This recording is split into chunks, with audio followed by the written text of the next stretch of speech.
gentlemen, before we announce the national winner, we'd like to felicitate our jury members. To do the honors, could we please invite on stage Mr. Jayant V. Doble, business head and CEO, Global Chemicals Fashion Yarn, and illustrators, Aditya Birla Group. Can we clap and welcome him, everybody? Thank you. I'd also like to request Mr. Jata Vishnuraj, editor, manufacturing, today on stage to join us in doing the honors. We'd like to welcome our jury members on stage. Let's clap and welcome R. Jayaraman, Head of Capstone Projects at Bhavans. Can we clap and welcome him, everybody? We'd like to invite Mr. Rohit Gupta, Head TCI, to please join us on stage. Can we clap and welcome him, everyone? I thought the claps are going to be louder after the lunch break, some energy gone in before we start to feel sleepy again.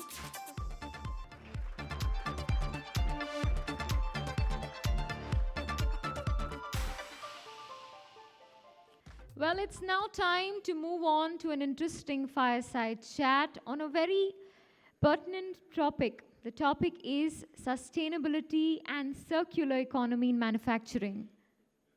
Just before we take you to sustainability and circular economy in manufacturing, we'd like to share and announce the national winner, the winner of the competition that we had.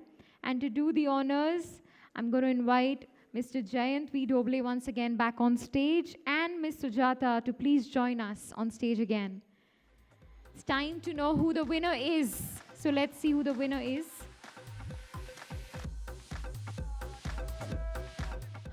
So we have a unanimous winner from our juries. It's SRF. A huge round of applause for them. Team SRF, please come on stage. You know, the claps shouldn't stop, as Vibhor said. Taking away the award, SRF. Everybody, let's be loud and clear, the national winners. Come on.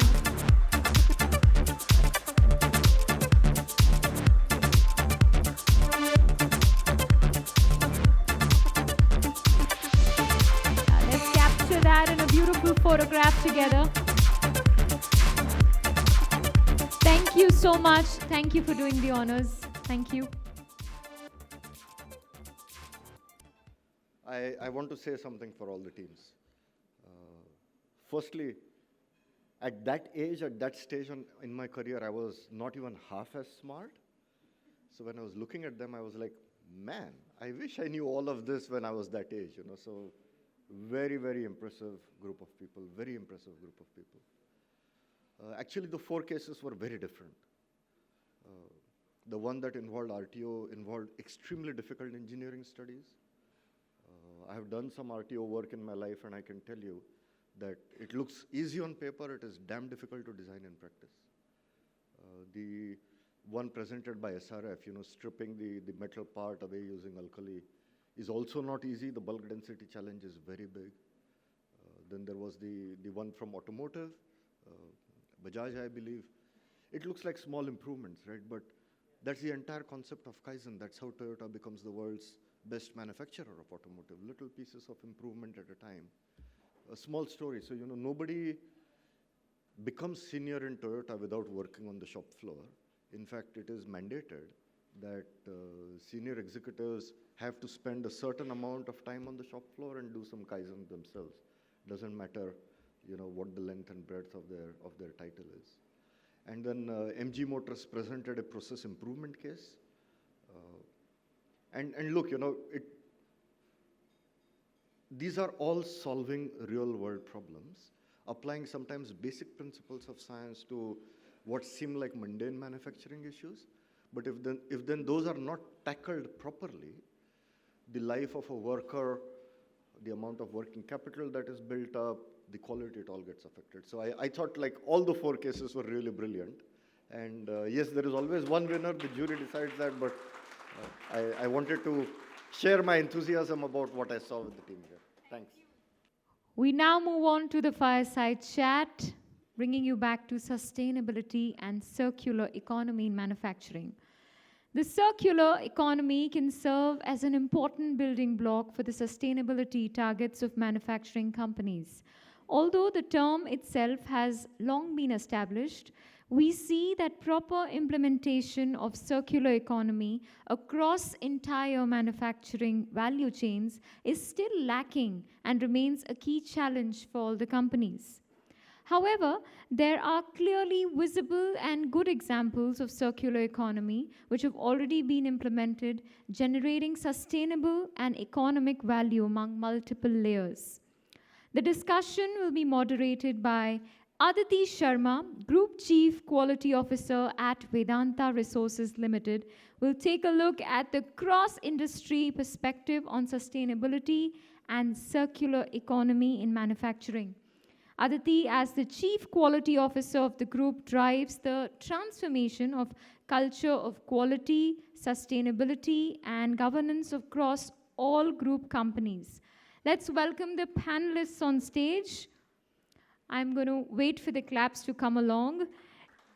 Ladies and gentlemen, let's clap and welcome Kishan Karunakaran, CEO Biofuel, a visionary leader, comes with over 12 years of experience and proven track record as a biofuel entrepreneur.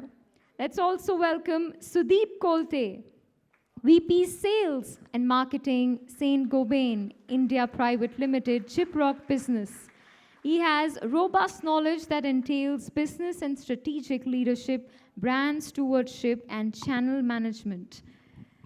We'd also like to welcome Nikhil Rao, Senior Director Operations Flex. Nikhil joined Flex as graduate engineering trainee and has 18 years of diverse experience in electronic manufacturing services, mechanicals, aftermarket, and forward logistics services. We'd also like to welcome on stage Ravindra Udgirkar, Head Corporate Strategy and Marketing, Praj. Praj is India's leading climate action organization in bioeconomy space. We'd also like to welcome on stage Krishnan Sadagopan, Senior Vice President, Engine Development, Ashok Leyland Limited. He's a veteran in the industry, having 25 plus years of experience in the area of engine development. We'd also like to welcome on stage Ashok Malhotra, Vice President and Site Head, SRF. We'd also like to welcome on stage Uday Narang, founder Omega Seki Mobility, has been the driving force behind the growth and expansion of Agnelian Mega Group. Let's also welcome Ananya Agarwal, co-founder and CEO Runaya, to please join us on stage. Over to our moderator to take Hello. it forward. So good afternoon, everyone. So I'm looking forward for lots of participation from all of you. The other thing, if you see on my left and right, there is such an eminent panel which is sitting here. And, you know, more than the answer they have to give, I'm nervous about what questions I should be asking. And I have to constantly keep looking like Dashavatar on from this side to that side. So literally it feels like a Dashavatar sitting on top of this session. Very interesting topic, and I cannot do justice if I don't read what Sujata you have written in this book. So I thought I'll start by reading what is the responsibility which we have as individual and as industry. So it says climate change is one of the most pressing problem facing our world, from families to government and industries. So it is in the interest of everyone that we see a systematic change that avert climate catastrophe and unlocks the potential for sustainable growth. The urgency of the climate crisis requires swift and ambitious action to reduce emissions now. Such an important opening of this book, and I have read it at least 100 times since morning, because this says it all, why we all are here today and what responsibility we have in our shoulders to go forward to ensure that we as an industry, we as a society, we as a country, and we as a part of the globe remain valid and make sure that our future generations are valid. So with that, we already had the introduction, and if I start introducing every one of them, I need 4 hours. So I thought I will start with the introduction of session And let me ask Ashok, if Ashok wants to take the question on what is circular economy and how do you want to present it to the panel? I'll take you a little bit back to our grandma age. If you see during that age, one furniture taken by my grandma, I am still seeing that. But what happened now? Now we have entered into the era, knock down furniture, we take it for the fashion sake, we will just destroy it after maybe 1 year, 2 years. So this is the shift which has led to now the concept of circular economy. Frankly speaking, we were already into the circular economy, which we have destroyed ourselves. As a human being, in the race of fashion, in the race of new things like mobile phone changing frequently, so we have shifted our focus from a long life product to a short life product. So to me, the time has come, we have to rethink again how we can increase the product life. That's, for me, is a circular economy. Good. And there is a lot of discussion happening on Atmanirbhar Bharat, which is not by accident. And that if we have still not understood when our government started this Atmanirbhar Bharat concept, and we were thinking it will be the world war or many other world powers playing against each other, I think COVID taught us all that, there can be many things which can disrupt us. And hence, being self-sufficient is the motto of life. There is another good concept which Nikhil has been working on is the reverse engineering, reverse economy, reverse logistic economy. Why don't you bring us all to the table? Thanks, Aditi. Thanks for actually giving me that topic. And that topic is very close to my heart. I've been actually working on this circular economy concept for a while now. My company, Flex, is into electronic manufacturing services. We also give circular economy solutions to our customers. What we do is we go to customers and say, when you're looking at your sustainability targets, we can be your partner for meeting your sustainability targets. We go and give them a solution which says, today, this is your carbon emission, this is the environment impact you're creating, but if you actually work with us, we can reduce your environment impact. Now, it doesn't stop there, because that's not the only thing what companies will look for. They'll also look at what happens in terms of an economical sense. So if a circular economy solution comes in, which takes care of two things. One is the environment impact. Second one is the commercial impact as well. That is, by doing this solution, you get a better value out of it, a better commercial value out of it. And that's what my company is driving. And I see that India is going to be a big market for circular economy. Just not for the domestic market, but also for the international market. What we see is our labor rates and our technical capabilities are extremely there in terms of actually creating India as a circular economy hub. And we see that if you just take the electronics repairs or electronics market, it's a $100 billion market. And if we can capture only about 20%, it's 20 billion. And it can create 500,000 jobs.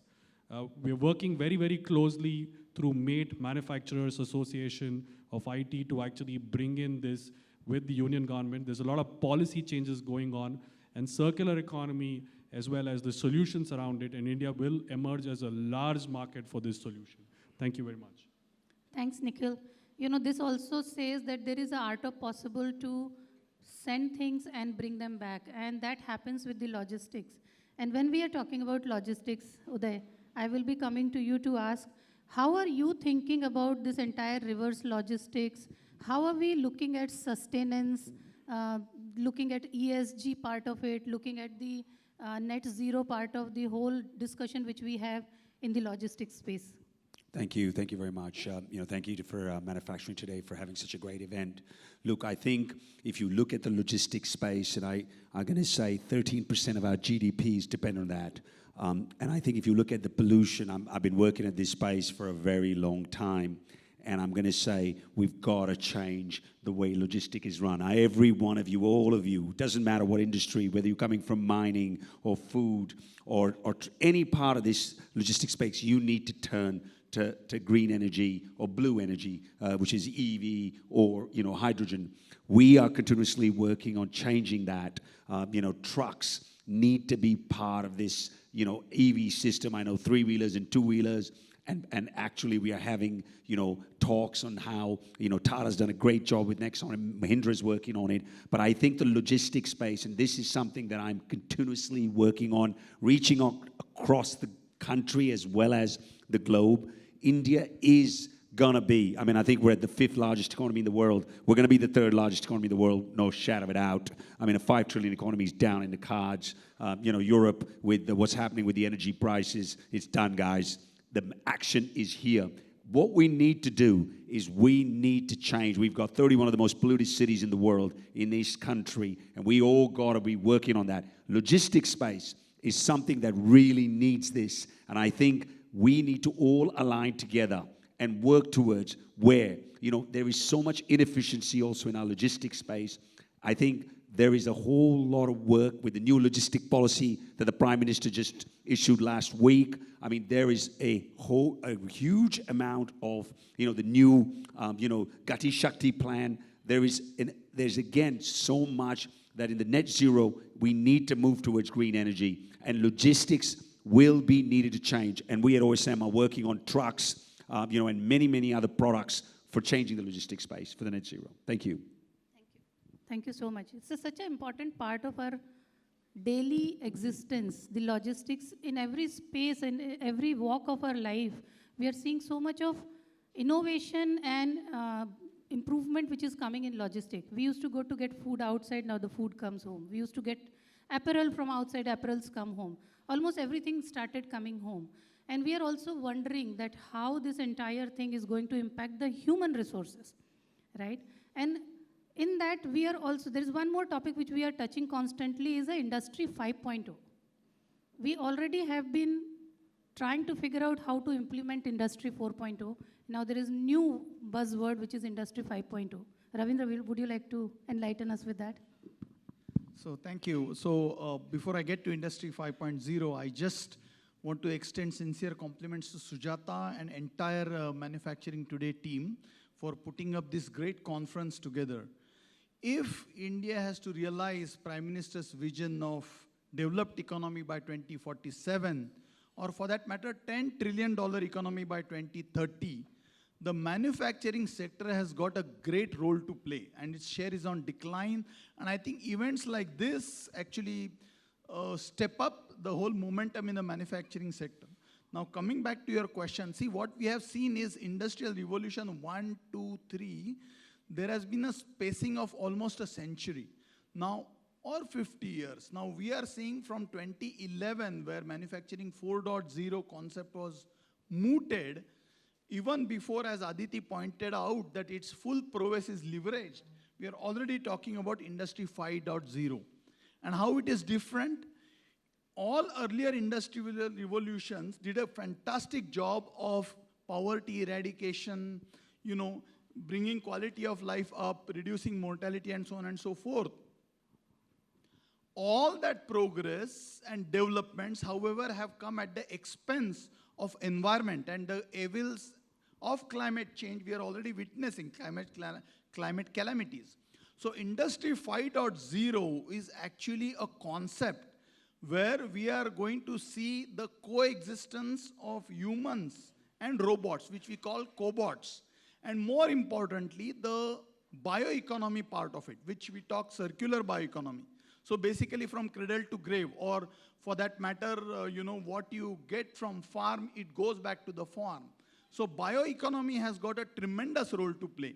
And that's where I think going forward, if we factor in the environment aspect, the people, profit, planet aspect in the entire Industrial Revolution 5.0, probably we are talking about sustainable development. So in times to come, we are looking forward to a very exciting phase where digital advancement will coexist with the bioeconomy, where renewable resources will be put to use, reduce, recycle, reuse, replenish, replace will be the new mantras. It's a doctorate level topic, we can go on, but I think that for starters is about Industry 5.0. zero enhanced version, which manufacturing sector sooner than later will have to embrace. Thank you, Ravindra. So, we are talking about coming up with more logistic solutions, coming up with more automation. At the same time, we are saying that we have to have a net zero sustainability target by 2050 for all the companies. And so what is this green framework? Would you like to bring it up? Kisan? So I think what the green framework is actually implementing sustainability in all our actions. So I think India and the world is at an inflection point because everything that requires for growth of sustainability is in place. Today, if we take India, Gati Shakti, FAME, National Biofuel Policy, with all of that, the regulatory framework is in place. Technology for biofuels, technology for EV, technology for all kinds of sustainable energy has evolved so much that it's become extremely cost effective. And third most important for any particular framework to succeed is the mindset and the attitude of the people. And that's changing a lot. I think decision makers are more and more becoming aware about sustainability, are more and more making decisions based on sustainability. And beyond that, even the market. So there was a survey done as to how many people are conscious of the carbon emissions when they're traveling. And so that's about 78 to 80% in India. So even people are demanding for sustainable services. So that takes us from a manufacturing perspective. There was this talk about competitiveness today morning. Competitiveness going forward will no longer be only about cost. It will also be about sustainability. People are going to demand companies to be not just cost effective, but to be sustainable also. So I think India will have a major role to play as a sustainability market leader in the world. And so the green framework is now, I think we're in the right time for green framework in India because technology is in place, regulatory framework is in place, and attitude is in place. Thanks, Kishan. In fact, today when I didn't bring my visiting cards, I told everybody that that is my contribution towards zero carbon. I think all present in the room we were discussing when we were having this chat is, are we really on the journey in terms of sustainability and carbon? And I think that all of us were unanimous that yes, pretty much there. And then the discussion went down to, is there a business case? And whenever we say that is there a business case on something which is non-negotiable, I think then it becomes of how we make things happen. So if you look at small things to big things, I come from a world where Saint-Gobain makes plasterboards. We have plants, you could say it's very esoteric in Norway, Canada, work on hydroelectricity, completely carbon neutral, and also 30% lesser in terms of energy savings. You look at what we are doing even in India, we will be net zero carbon on plasterboards in India with a new plant we have come up in Vizag by end of the year. So it could be small things which you heard Uday talk of is, are we converting our trucks onto LNG? It could be around big things on biofuels and what we are doing in terms of the natural resources. But the reality is the business case does stack up. If you start going into this loop on saying that justify, whether it's on safety, whether it's on sustainability, whether it's on diversity, I think we are fighting a battle which is a losing battle would be my 2 bits on it. Absolutely, absolutely correct. In fact, I'm sitting with such a diverse industry here that I would like every one of you, maybe after my questions get over, to talk about what are the initiatives which each of the industry is taking and how difficult it is becoming. But before that, I will come to you, Ananya, that what is global waste? We talk about global waste. What is the landscape of global waste? And how are we going to, look at it and come up with some solutions on that space? Especially you come from mining space. And that space has, and I come from mining space. We both come from the same company. And I see a completely different world from where I have come. When it comes to the usage of power, when it comes to pollution, when it comes to this entire global waste. Would you like to bring some light into it? Sure. Thanks, Aditi, and thanks, Manufacturing Today. I think when we look at, as a species, the waste that we are generating around the planet today, we can broadly classify it into 3 buckets. The first is municipal solid waste, the second is agricultural waste, and the third is industrial waste.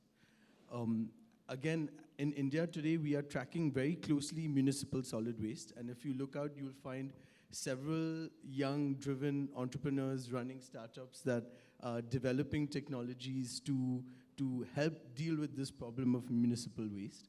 And you'll even find several startups looking into agricultural waste. But if you actually look at the size of the problem, globally this year, as a species, we'll generate around 2 billion tons of municipal waste. In America alone, this year, we will generate 7 billion tons of industrial waste. So industrial waste is very clearly an exponentially larger problem than municipal waste or agricultural waste. But somehow, I think for entrepreneurs, young entrepreneurs, this industrial space becomes a difficult landscape to enter. There are no startups or very few startups in the country today that are able to or that are ready to enter this industrial waste space. Corporates today in the country are driven mostly to take on these interventions by legislation. And as our panelists have said today, legislation in the country has been moving and has been pushing corporates to be more responsible and more sustainable. That's why we founded Drunaya, my brother and I. Our entire mission is to look at industrial waste in India and around the world. All our mining and manufacturing companies have stated public missions to be carbon neutral by 2050. As of now, I don't think they have clear roadmaps to achieve that goal. We are developing the technologies, and there are entrepreneurs around our country and scientists around our country developing the technologies to help the resources sector achieve that. And I hope that sooner than 2050 also, as a country, as a manufacturing unit in our country, we can become not only carbon neutral, but carbon positive. Thank you, Ananya. So, Mr. Sadgopan, you and I have been in the same journey of BS3, BS4, and BS6. And I was sitting right behind. I never came into picture because I knew you will not let me go hands-free after that. But that has been a time when we have seen government being really, really hard-pressed, saying nothing doing, you have to follow it. And the result of that was that we actually did it. And we did it way better than what was expected. In fact, the entire BS6 was supposed to be a failure. And it has come up with 10x better quality than we as Indians would have ever expected to make. What is your take on this entire government policies on the net zero, on the sustainability, on the circular economy and emissions? Would you like to bring some light into it? And Ashok Leyland is doing a lot of work, so. Yes. Good afternoon, and thanks for manufacturing today to organize so much participants here, but for varied industry. So it's a great learning rather than talking to you. However, I'll start with what Mr. Modi ji planned as Panchamrit for India. When you say net zero, he told that non-fossil fuel, our power generation around 500 gigawatt by 2030. Till date, whatever he told, it is happening. So it will happen. So by 2030, we will have non-fossil fuel power generation by 500 gigawatt. I'm telling you because last year we have imported 100,000 lakhs crore coal because of power shortage. From that, I'm telling that 2030 we are going to make 500 gigawatt. And today we are importing 90% crude. It was actually 81%, we were happy. That's only because of pandemic maybe. Yeah. Today consumption increased. So in this rate, if it goes by 2030, your consumption may be 150%. We are not afford to import. And today itself, by selling diesel and gasoline, we are under loss. So we are searching for Atmanirbhar or Indian-made sustainable fuels, what we are making. One of them may be biofuel. So like that. And second, he told 50% energy requirement should be by renewable.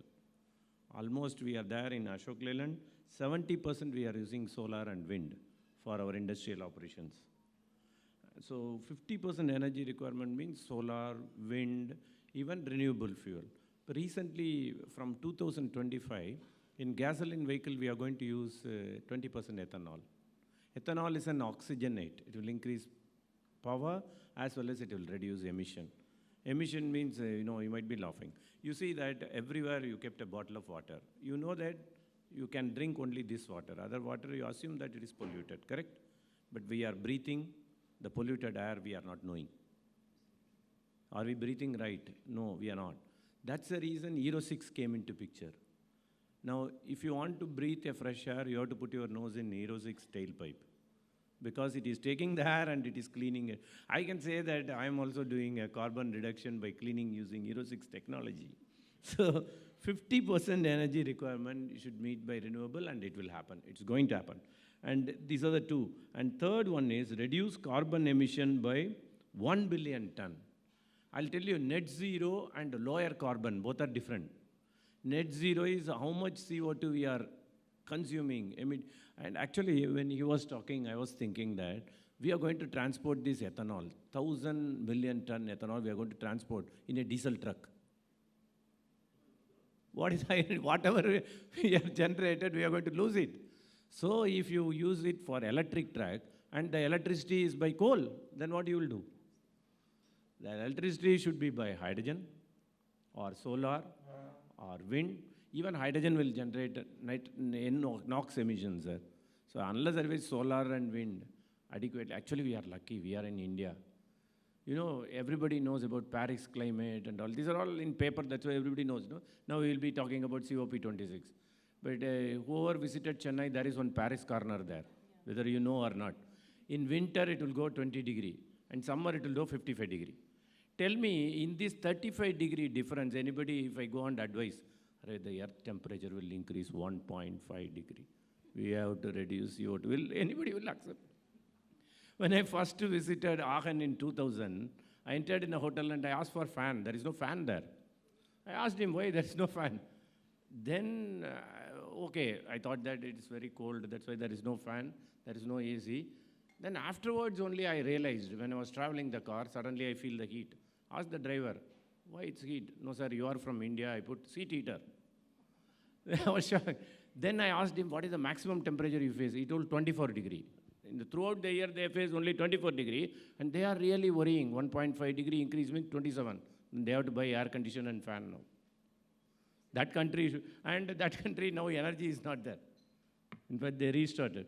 So these are the Panchamrit, and carbon intensity will be reduced by 45%. And by doing this, net zero 2070 will be possible. One more target is there. We all should make India as a developed country in this Amrit Kal by 2047.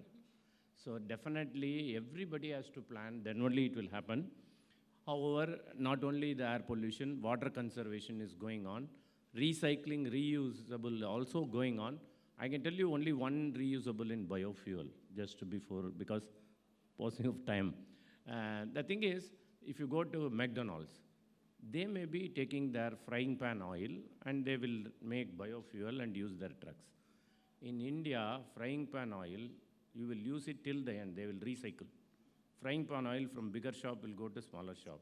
Smaller shop in the home, we will do till the end, and finally we will have some 100 ml, which we'll use it for our head.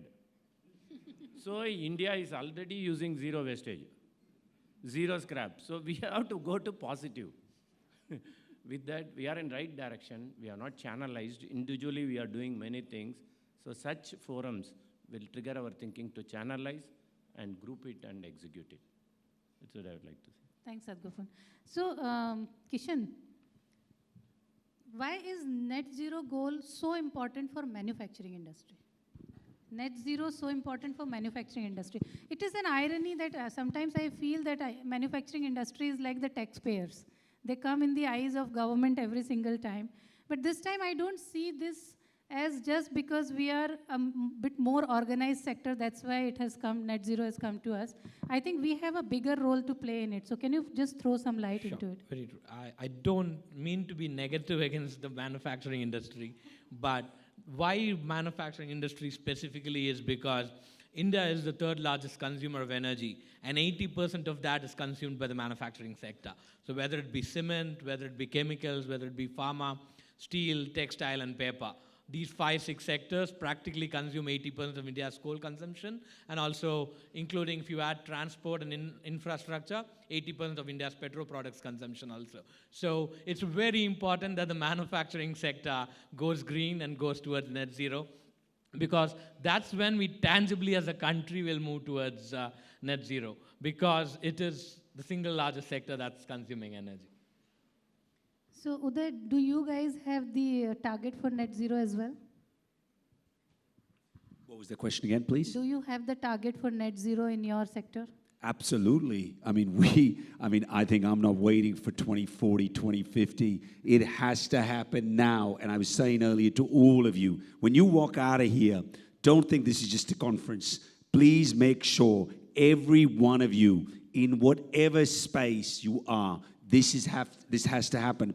I don't think this is just a dream. This has to be a reality. And I think it's most important, we owe it, young guys like Ananya and all these young guys that are building the future of this country. We guys are old, right? But these guys, these young men and women need to be able to have a better country, a better place to live in. So I don't think the question is about, are we going to do it? It has to be done. Thank you. What is your industry doing right now which is negative on net zero, and how are you guys planning to, We're in the EV industry, right? We're building vehicles, we're building products. I mean, we've got to make sure that whether it is the 3, 2, 4 tractors, whatever space there is on the logistics space, that there is a carbon net reduction. We've got to get off. I keep saying this to everybody. People say electric is the future. I think it's the present. The IC game, I'm sorry, guys, I might get beaten up on the way out, but the IC game is over. It has been over for a long time. There might be people that want to eat people up for oats for breakfast, but but I'm saying that everyone has to move towards it. And I think we are continually working out for products so that we're able to give this country a much greener future. So the EV industry, I don't know, I don't think there's any day where there's a new policy, whether it's the Prime Minister who's talking about silent revolution or we're talking about green energy. We are absolutely leading the charge on this. Thanks. You want to add something?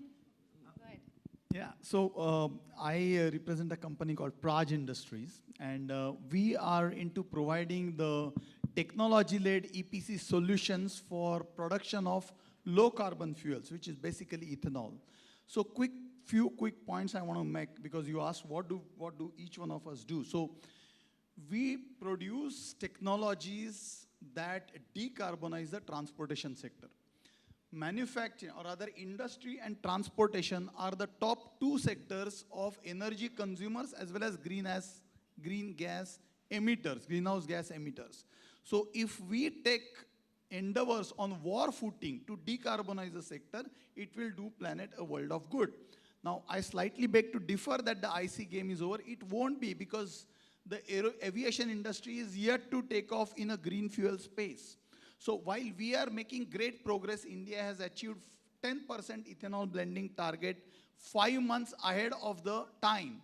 And now we are heading towards 20% ethanol blending, and sooner than later we will have a flex fuel policy where you will have a biofuel driven engines in any combination. So that's a paradigm shift, and that will decarbonize the sector. So I think that's one.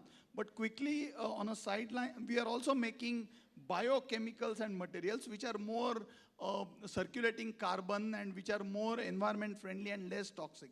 But in the opening comments, you made a great point on the ESG. And I just want to quickly dwell on it before I give it to my colleagues. If you are a public listed company wanting to restructure the capital, if you are a private sector company wanting to go public, if you are a startup wanting to get funding, everywhere investor community will ask only one question: how ESG compliant you are. What are your carbon footprints, energy footprints, utility footprints?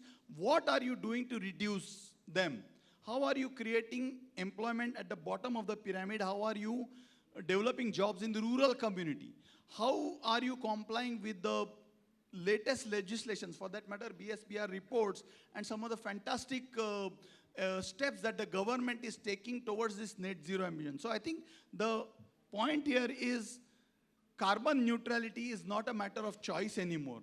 Harnessing renewable energy is not a matter of choice anymore. How fast we can go there and how we can leverage our technology advances to get that far is an important point. And I think my friend was talking about business case, and there won't be at the beginning of the product curve. But then the cost of climate calamities, climate disaster runs in trillions of dollars. And somewhere we know that as human beings, we are contributing to it. So we cannot be looking at new green, clean technologies purely from the business or financial viability route till the time it hits economic sense. But I think there are lots of things here to be talked. We are a big panel, so I would let my colleagues talk a little bit more about it. I would like to compliment my previous two speakers. There are many dots unconnected today. For example, I'll tell you, today suddenly you saw a rise of CNG vehicles 6 months back, and now it's dropped because CNG prices increased and it is only 10 rupees gap between diesel. So India is a price sensitive market. Today, hydrogen price is 1,100 per kg, otherwise I'll be running hydrogen engines. When hydrogen price come down to 200 per kg, then only it will be sustainable. And he told ESG. So when we are discussing in Delhi, Prime Minister was attending that meeting, means he was presenting. He was telling that don't plan 5 years, don't plan Amrit Kal 25 years. How 100 years this company, wherever company you're working will sustain, how this constraint will sustain. Then somebody answered that ESG is the solution when he says. So ESG is the solution for sustainability of long-term planning. Otherwise, it will become 5 and 10. And if you read McKinsey report, the way India is growing, he says that decade is not decade or decade, it's for century. In this decade, we will attain the century requirement. However, on the battery vehicles, even though I'm fully supporting you, as of now, whatever business case, if you take it, it is suitable for two-wheeler, three-wheeler, and buses, where the shared services are there to some extent.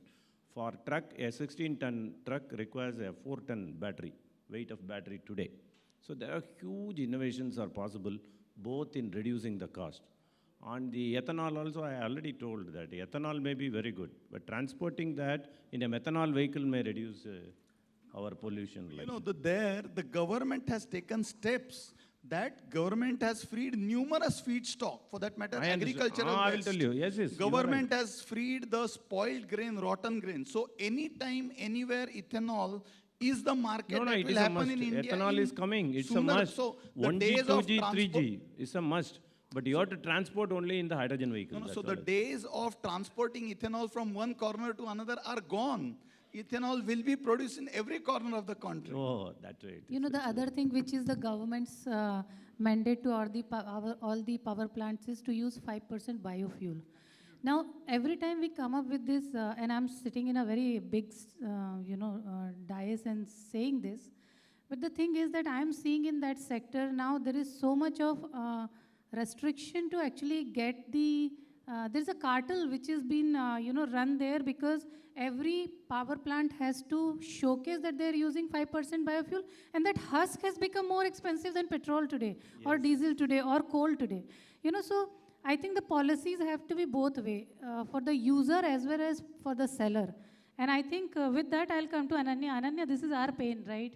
That we are not getting the biofuel at the paddy buying has become like literally going and begging right now that can you please give it to us. So I just wanted to know what is the demand for low carbon product, both domestically and internationally? Thanks, Aditi. I think low carbon products. So in terms of Runaya, what we do, we work with one of our licensed technologies we've implemented at Vedanta. We've seen Vedanta to be very, very coming out very strong in their ESG mandates. And through our technology, Vedanta is actually producing around 20,000 tons of ultra low carbon aluminum through one of our Runaya licensed technologies. Now, this aluminum is super interesting. If an aluminum manufacturer manufactures aluminum with complete renewable, it'll cost us around 4 tons of carbon per ton of aluminum manufacture. Traditional aluminum, of course, is between 8 and 11 tons of carbon. The aluminum which we are manufacturing, 20,000 tons of it, It costs us today only around 450 kgs of carbon per ton of aluminum. And we have plans in place, of course, to take that to zero and then carbon positive aluminum. This opens so many windows. Like for us at Drunaya, being a young startup, this has opened a window for us where global companies like BMW have reached out to us, and they are keen to partner with us to buy this ultra low carbon aluminum for their production of their vehicles in Germany. In India today, the premiums for green metal, green low carbon products, I don't think has developed yet. The premiums are small. In aluminum, we only see premiums of around $20.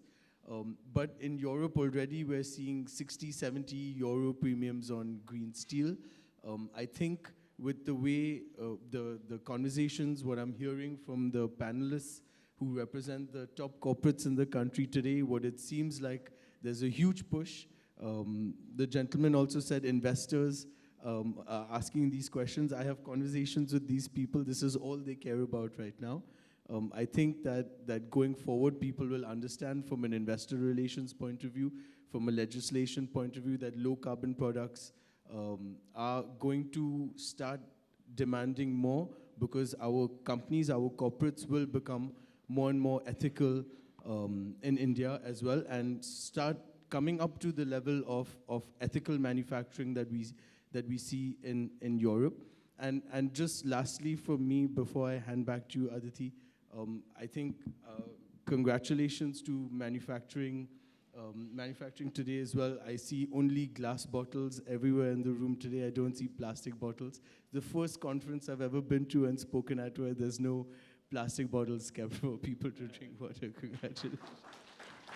Yeah, Nikhil, So go ahead. just to add, Aditi, on what Ananya started, and what Uday, you spoke about, that we need to be all responsible. One of the responsibility is to start measuring your carbon footprint. As companies, you need to look at your product life cycle or your service life cycle and start measuring your carbon footprint. Be aware of it.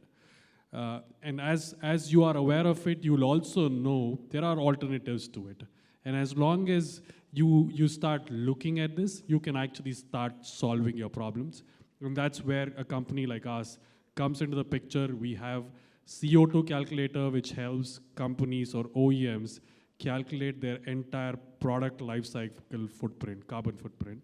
And then we start giving solutions to actually solve the carbon footprint, reduce the carbon footprint, and start working towards their ESG goals. So that's one of the most important aspects which I wanted to bring across back into the panel and also to the audience here.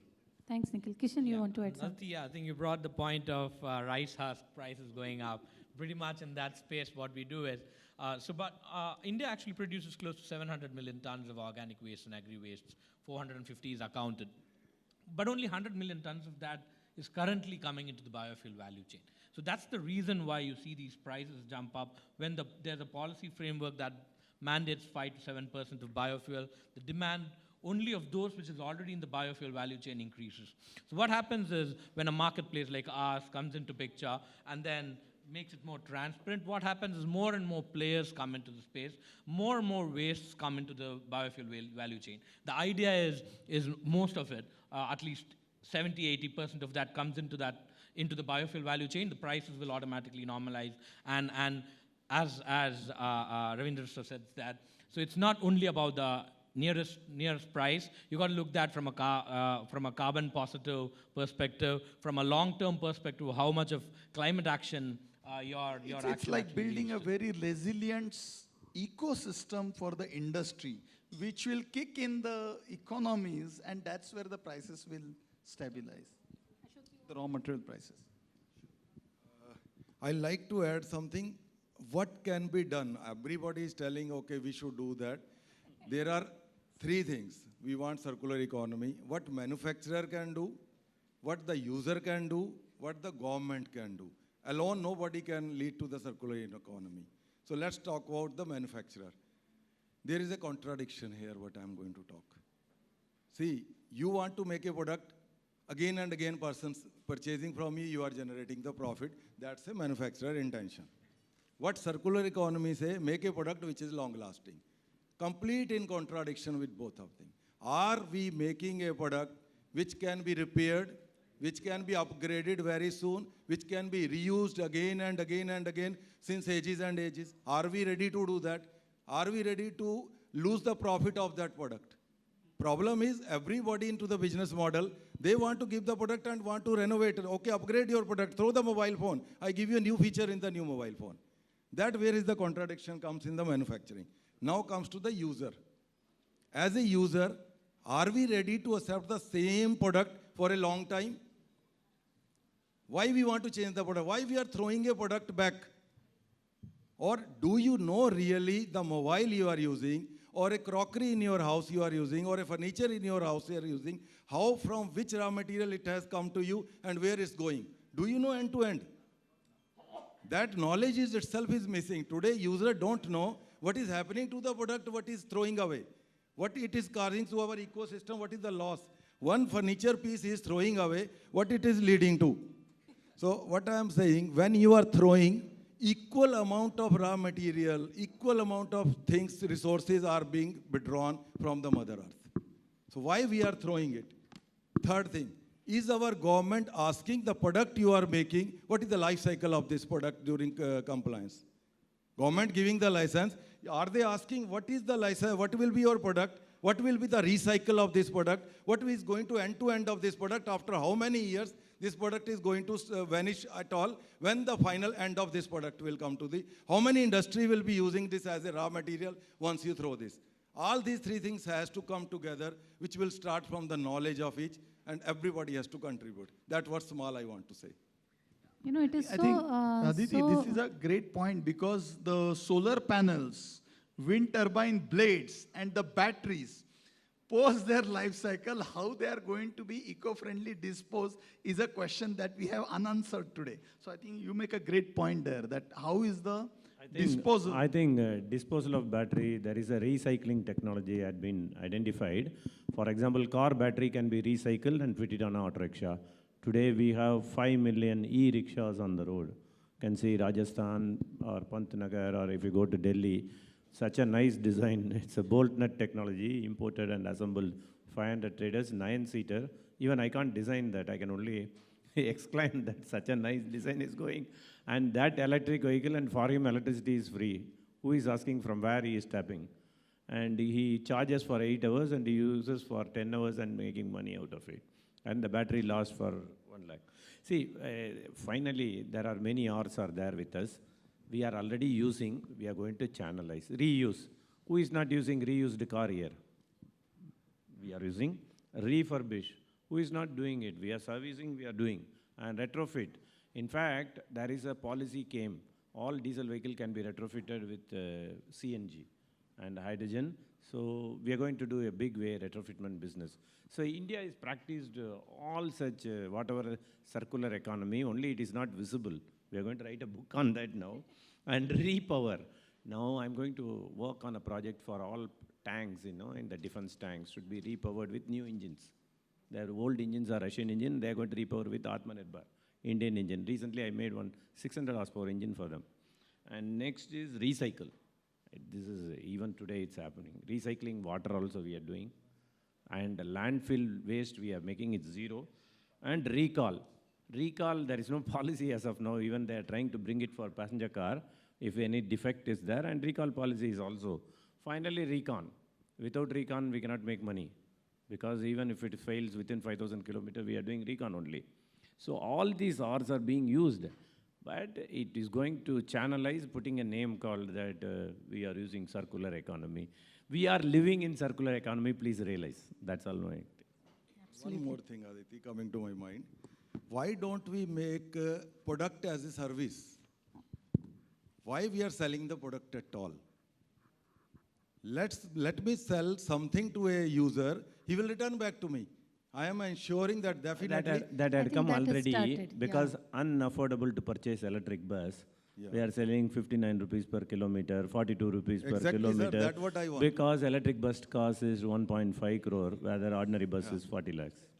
Pay as you use. You are right. Pay I as have you- seen a... But we are living in new VUCA world, you know, Yeah. because we are rewriting our vision. That is the V. We are understanding now what is net zero. That is our U. And we are explaining the clarity is there with everybody, whatever we are doing itself. And the agility. Now what is required is agility. So we are in the new VUCA world. What is this vision? Understanding, clarity, and agility. If you do that, I think we can make it. And it will happen in India. It will happen. It will We are happen. all We have more been used to strong. circular Yes. economy, even in our clothes. Yes, Elder yes. brother to younger brother to uncles to Yes, everybody. yes. So- Sudeep, you have not spoken for long, so I would And like we you have to to add thank something. manufacturer today because we are triggering our thoughts, and definitely we are regenerating for our more implementation. What is required is implementation. No, I think that's fair, Aditi. I think the number of people who are checking their mobile phones tells me that maybe they're giving a signal to the panel. Being the only sales and marketing person on this, I think I'll leave one submission with all of you is we are hearing a lot of ethanol, we are hearing a lot of electric, we are hearing a lot of biofuels. In the morning we heard something about propane. I hope someone somewhere is looking at it in a more holistic manner. While everything we are doing is a step in the right direction, I think someone needs to piece this together, see what's more viable, and create that traction on the ground. From my organization, I can say that the product which we make is absolutely recyclable, 100%. It comes from Mother Earth, goes back to Mother Earth. We have organizations like Dell who are doing all kinds of recycling, so it's not as if, even if you're selling a computer as a manufacturer, you would want new models, but you'll want the old ones to get recycled for the rare metals. So that's happening. I don't think that's an issue. If you look at what's happening with the government today, I'm sure people who are working on the cement, gypsum part of it, we are trying to see thermal plant waste in terms of DSG, how it can get recycled. The government is looking at it, maybe not too much of financing on circular economy, but definitely in terms of policy and making it happen. Maybe the consumer is not there. So I think the challenges for you and me is, and more so I think it's unfortunately a good part of the audience in this group, I think young gen is a lot more responsive than we are. So even if you look at as COVID was phasing out, I could see the younger generation wearing masks and the older generation were not wearing. Today when I talk of sustainability, I see a lot more traction with people who say, I will work for an organization who works towards sustainability. And I think as consumers, we need to build that traction. We have done some work. It needs to scale up is my only submission, and that's all to people in this room. One last thing, just, madam, I'd just like to say, is that it doesn't matter, I might be in the EV, you might be in mining, and somebody else might be in ethanol. I think we've got to save planet Earth. We're all in this together. I'm into fitness, and, I see a lot of young people here. It's in the marathon, the Kenyans, the first 20 kilometers, we all run together. The last 6 kilometers, everyone for themselves. I think we've got a long, long way to go for those 20 kilometers. Let's all work together. And if we work together, we've got that young men and women in this country, we can get that. Thank you very much. Thank you so much. So, when you talk to the new generation right now, they don't believe in buying houses. They just look at us and say, don't make it, we will rent it and live in that. They don't believe in actually buying cars. They prefer Ola, Uber to buying a car because they say we get stress-free, chauffeur-driven vehicle mobility for us. So the new generation, I think, is already tuned to it. One is that they have seen enough of it. Maybe when we were growing up, we have not seen enough of it, so we were hoarding things. The next generation has seen their parents having 2-3 houses, 4-5 cars, and they're like done with it. So they are more aware of it, number one. Number two, I think they are more, because of this entire internet of things, they are more aware of what is the future looking like. I think the responsibility which we have as the industry, as an individual, we look at today the landfills, the garbage in the rivers, the garbage all over the country. It says that we have actually not been mindful about this entire ESG thing, entire net zero thing, and we have been creating more waste than what we use for our purpose. I think if we need one, we buy 5. And more than for ourselves, for our next generation, we have been doing it. As industry, industry is a body which can be governed by government easily. I think we have 2 challenges. One is to make our premises net zero and ESG, also to make our products net zero and our consumers aware of what is their role in using our products. With that, I would like to thank the entire panel. It was a really good conversation, and I want to thank all of you to have the patience to allow me to deal with these 8 men around me, and then also, to make sure that most of you don't sleep. Even if some of you slept, I think I take that onus on me that, the topics just went on. But I think it's a very, very important topic in manufacturing today. Thank you very much for giving me this opportunity. Well, I don't think anybody was sleepy at all. It was a wonderful interactive panel discussion. Can we clap for them once again, everyone? I'll request you to come forward for a group photograph together. Target Account Manager, MRO India, SAM Central, West India, Henkel, to please join us on stage to do the honors. I'll request the panel to be on stage. I'll also request Mr. Hafiz Sheikh, Business Head Manufacturing today, to please join us in doing the honors.